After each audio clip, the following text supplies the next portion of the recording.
Adaraa keessan obboloonni kiyya shamarranii biyyoota arabaa adda garaa keessatti argamtan viidiyoo kana hanga xumuraatti dhaggeeffachuun shirriit gochuudhaan wal biraan qaqqabsiisa. Seenaa kanarraa wanta baay'ee waan hin baradhee fi isinillee isin fayyada jedhee waan hin yaadeef qabadhee gara keessan dhufe. Haati seenaa kanaallee miidhaa seenaa kiyyarraa obboloonni kiyya biyya arabaa keessatti argaman akka irraa baratan waan hin yaadeef qabadhee gara miidiyaa irratti ba'ee jettee dubbatte. Haati seenaa kanaa akkan jechuudhaan dubbatte. Ani hiriyaa kiyya yookiin abbaa mucaa koo har'aa faana kan wal barree karaa toora feesbuukii ture. Koomentiidhaan osoo waliin haasofnu karaa miseenjarii dhufeen aan haasa'uu jalqabe. Yeroo karaa miseenjarii naan haasa'utti ji'oota firga karaa miseenjariitiin wajjiniin haasofnee lakkoofsa iimoo kiyyaa na gaafatee lakkoofsa iimoo kiyyaa kennee fi jaalala wajjiniin itti fufnee jetti. Bara 2012 irraa kaasee hanga bara 2015 osum karaa iimoo waliin haasofnu turtii waggaa 3 kana jidduutti akka inni lafa nuuf bituufillee maallaqa itti ergaa tanan ture. Akka inni bajaajii bituufillee maallaqa itti ergee bajaajii illee bitee ture. Mana lafarlee bitee ture jettee dubbatti jechuudha.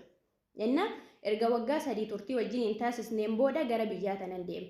Biyya deemee turtii ji'a tokkootiin booda gaa'ela wajjiniin ijaarranne gara bultiitti seenne. Ergaan gara bultiitti seenneen booda ani ulfa ji'a 5 ta'ee osoo nyaanni jiru gara cidhaan deemaa yookiin mana cidhaan deema jedhee natti himee bayee bulee galee bariituu isaallee gara manaatti deebi'ee uffata isaa qayyaratee ammas deebi'eetun bulee deebi'ee gale. Sababa tokko qabnu walitti bu'isni tokko osoo jidduu keenya hin jiraatin ammallee hojiidhaaf hin deema jedhee biyya biraarra deemee torbee tokko ture. Yeroo deebi'utti eessaa dhufte jennaan hojiidhaan deebi'aa jira jedhee naaf deebise. Walitti bu'isni tokko jidduu keenya hin jiru, wanti tokko jidduu keenya hin jiru. Yeroon akka inni dubartii biraa faana haasa'u shakketti bilbila iimoo inni fayyadamu yeroon fuudhee haasa'utti ilaalutti akka inni dubartii biraa faana haasa'aa jiru irraan qaqqabee. Kanatti wajjiniin haasa'aa jirtu kun eenyudha jedhee yeroo ani gaafadhutti isheen akka obboleettiitti nama wajjiniin haasofnudha malee dhimma biraa waan tokko nama wajjin qabnu miti naan jedhe. Dubartii Dubaay irraa wajjiniin haasa'aa jiru kana faana illee yeroo haasa'utti jireenyu wajjiniin haasofne malee ishii faana gaa'ela illee hin dhaabbanne daa'imallee walitti hin horanne dhimma biraa baay'ee wajjiniin hin qabnu jedheeti ishiillee amansiisee jechuudha. Innaa guyyaa tokko ishii faana illee wal nu barsiisee xiqqoo osoo waliin haasa'aa jirru inni manatti nagatee in deeme gara biyya biraarraa jechuudha. Osoon ani ulfa ji'a 5 ta'ee jiru nagatee gara biyya biraarraa in deeme. Deemee magaalaa biraarra innaa ture maal ta'ee maatii isaallee itti ergee hiriyoota isaallee itti ergee waan inni ta'e gaafadhee irra ga'uudhaaf yeroo yaadutti waan tokko wanti naan bareen jiru. Yeroo gara biraa deeme kanatti akka inni dubartii kana faana haasa'u dubartiin kun Dubaay irraadha kan ishiin jiraattu. Dubartiin kun yeroo ishiin na gaafattutti ishii faana koozim jennee waliin jiraachaa turre malee ishiin sababa maallaqa baay'ee qabduufi ani hiyyeessa sababan ta'eef ana ofirraa na baasteerti akkasuma na kassasteellee hin jirti. Anamma rakkina guddaa keessa waan hin jiruuf adaraa kee birrii 50 naaf liqeessi jedhee dubartii ishii Dubaay irra jirtu kana gaafatee jechuudhaan dubbatte ati seenaa kana. Ishiin Dubaay jirtu kunis eeshi jettee ni liqeessiteef maallaqa kana.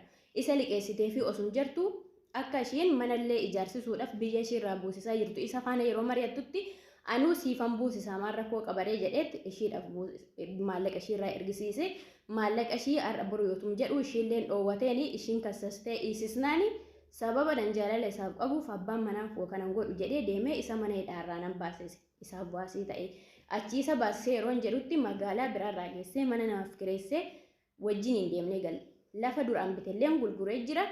Bajaajii wajjiniin bitne sanallee gurguree jira jechuudha. Nama maallaqa isaa eessaa akka inni geesse ani wanti beeku tokko hin jiru. Mana nuuf kireessee yeroo ani maallaqa kan harka koorraa hin qabne barutti mana duwwaa sana keessatti anaaf mucaa kiyya nagatee badee. Nagatee deeme jechuudha.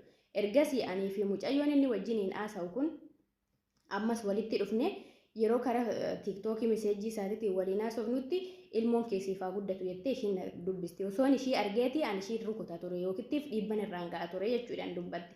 Ishiin illee miskiina waan taateef yookiin nama amantu waan taateef maallaqa ishii kana hundayyuu nyaatamte isallee amante wanta inni jedhu hundayyuu namante akkasuma ishii wajjiniin edda dhiibbaa inni gochaa jiru kana hunda irratti barree walii gallee jiraanneeti bilbila isaallee dhiisisne.